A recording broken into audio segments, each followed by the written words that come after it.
오늘 말씀은 뭐 이렇게 어려운 것이 없기 때문에 그냥 읽으면 그냥 내용이 무엇인지 금방 이해할 수 있는 내용으로 가득 차 있습니다.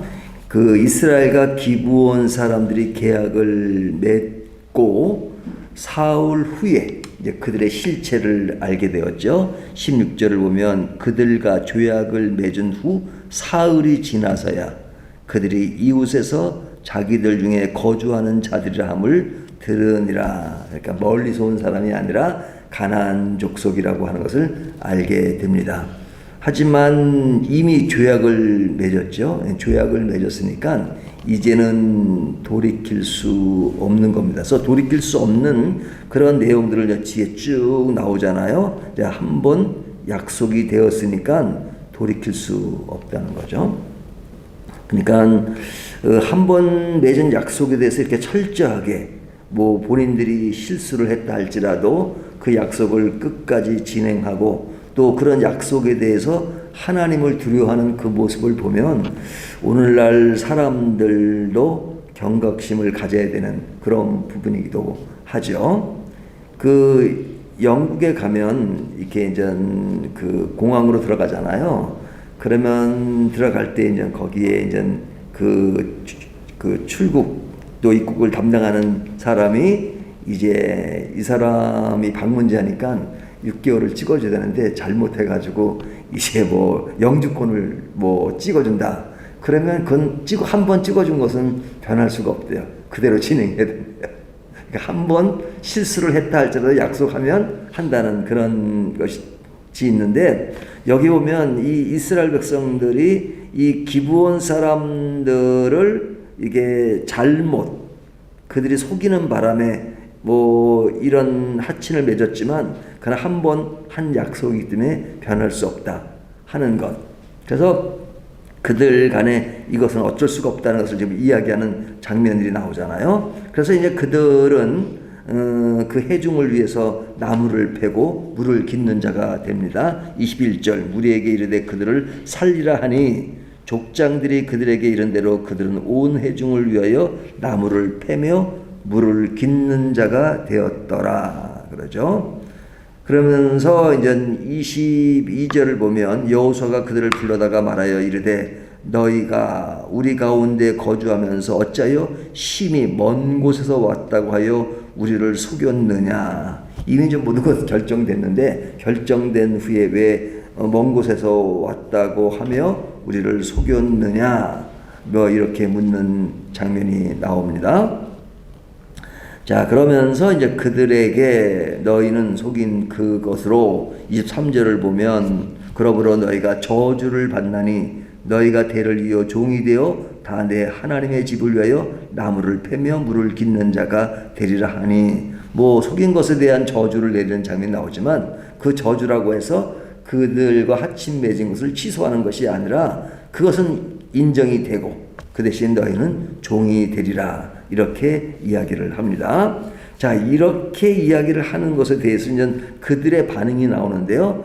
그들의 반응은 뭐 반응이라기보다는 고백입니다. 고백. 그들이 어떤 고백을 하느냐. 24절을 보면 그들이 여호수아에게 대답하여 이르되 당신의 하나님 여호와께서 그들의 종 모세에게 명령하사 이 땅을 다 당신들에게 주고 이 땅의 모든 주민을 당신들 앞에서 멸하라 하신 것이 당신의 종들에게 분명히 들림으로 당신들로 말미암아 우리의 목숨을 잃을까 심히 두려워하여 이같이 하였나이다.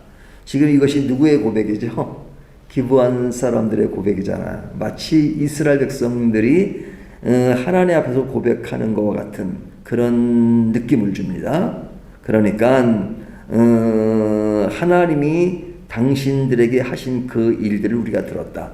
하나님이 어떤 분인지 우리가 안다 하는 것이죠. 그래서 우리는 두려워했다 이렇게 말합니다. 그러니까 그 두려워해서 우리가 지금 이렇게 결단을 하고 당신들에게 왔으니까 당신들이 저주를 하든 뭐하든 당신의 의향대로 하소서라고 말하죠. 25절 보소서 이제 우리가 당신의 손에 있으니 당신의 의향에 좋고 옳은 대로 우리에게 행하소서 한지라. 자, 이렇게 말합니다. 자, 오늘 본문 내용이 이것이 전체의 내용인데요. 자, 이 본문을 보면서 우리는 누구에게 동정해 갑니까? 기부온 사람들에게 동정해 가죠. 기부온 사람들에게. 예? 그들은 목숨을 건졌어요. 근데 그들이 하는 말이 종이라도 좋다. 지금 상태도 좋다. 이렇게 말하죠. 이것이 오늘날 시대로 말하면 공정해 보이지 않는 것 같잖아요. 근데 하나님과 인간 관계 속에서는 기부원의 모습은 너무너무 아름다운 것이죠. 지금도 하나님과 우리의 관계는 이 관계로 맺어야 되는 거죠. 그러니까 하나님, 내가 종이라도 좋습니다. 내가 뭐 물을 깃고 나무를 패는 것이다 하더라도 내가 당신의 백성이 됐으니까 그것으로 난 만족합니다. 의향대로 하십시오. 마음대로 하십시오. 나는 이 나라 백성이 된 것이 좋습니다. 이거잖아요. 그러니까 자신들의 모든 것들을 다 낮추고 다 내려놓고 그리고 우리는 이 백성이 된 것으로도 대만족을 하는 그런 것. 이것이 진정한 성도의 모습이죠. 성도의 모습이죠. 하나님과 우리의 관계는 늘 이런 관계로 살아가기를 원하시죠. 그래서 이들은 최고로 낮아진 모습으로 지금 그들의 마음을 피력하고 있지만 사실은 이것은 인간이 가지는 최상의 최고의 정상이 된 것이죠. 그러니까 그들과 이 기브온과 이스라엘 관계 속에서는 여전히 한쪽은 약자고 한쪽은 강자로서 그 모습이 드러난 것이지만 하나님과 우리의 관계는 그런 관계는 아니죠.